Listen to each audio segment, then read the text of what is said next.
ఎందరో మహానుభావులు అందరికీ నా యొక్క వందనములు. ఈరోజు మనం పద్యభాగం నందు కోయిల గురించి తెలుసుకుందామండి. ఇది రచించిన కవి ఎవరంటే దువ్వూరి రామయ్యరెడ్డి గారు. కవి పరిచయం: దువ్వూరి రామయ్యరెడ్డి గారు కాలం 1895 నుండి 1947 వరకు. ఈయన యొక్క రచనములు రసిక, జననందం, బాణవిలాసం, జలదాంగణ, కడపటి, వీడ్కోలు, కవిరవి, పానశాల, నక్షత్రమాల. ఈయనక బిరుదులు కవికోకిల, కళా విమర్శక.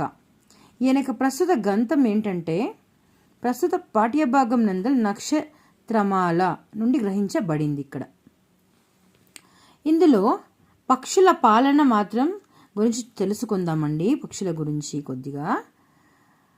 పైరు కూతల కష్టించి పల్లె చెల్లులు కొంత విశ్రాంతి కొన్నారు కోయిల, రాసార్థ కటంబు నెత్తి గానమృతంబు చల్లుమా వారి మనుములు చల్లవడగా. అంటే వరి కోతలు మిగిలిన వ్యవసాయ పనుల్లో బాగా కష్టపడి అలసిపోయిన మా పల్లె పడుచులు కొంత విశ్రాంతి తీసుకుంటున్నారు. ఓ కోయిల, నీ మధురమైన కంఠంతో, తీయనైన పాటలతో వారి మనస్సుల అలసట తీరే విధంగా నీ గానమృతాన్ని వినిపించు అని చెప్తున్నారు ఇక్కడ కవిగారు. చిత్తరంజక రాగాని శ్రేణి వైచి దివ్య గానంబు భూమికి దింపరావే, తంత్రులెడలిన వల్లకి దండమటులు కూజిత విహీనమైతోచు గున్నమావి. ఓ కోయిల, మనస్సును రంజింపజేసే నీ తీయని రాగాల వరుసతో దివ్యమైన గానాన్ని భూలోకానికి తీసుకురా. తీయనైన నీ యొక్క కూ కూ రాగాలు లేక తీగలు తెగిన వీణల్లాగా బోసిపోయినట్టుంది అని ఆ గుమ్మ మామిడి చెట్టు చెబుతుంది. ఇక్కడ ఎవరి దగ్గర? కోయిల దగ్గర.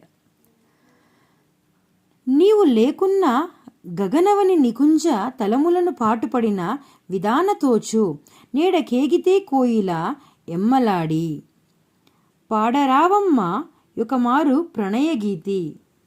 ఓ కోయిల, నీవే కనుక లేకపోతే సుందరమైన భూమి, ఆకాశం, పొదిరిళ్లతో నిండిన వనాలు అన్నీ పాడుపడినట్లు నశించిపోతాయి. కోయిల, ఎక్కడికి వెళ్ళావో ఓ కోయిల, పాడవరామ్మ ఓసారి ప్రణయ గీతం అని చెప్తున్నారు ఇక్కడ.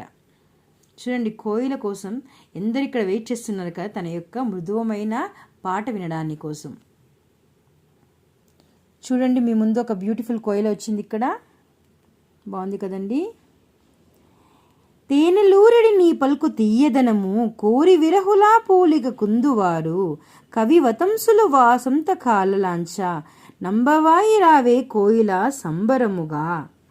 ఓ కోయిలమ్మ, తేనెలూర నీ పాటలు తీయదనాన్ని కోరి విరాహ వేదనతో వసంత ఋతువే వచ్చేసింది, ఇక నువ్వు ఆనందంగా బయలుదేరి రావా అని చెబుతున్నారు కవి ఇక్కడ.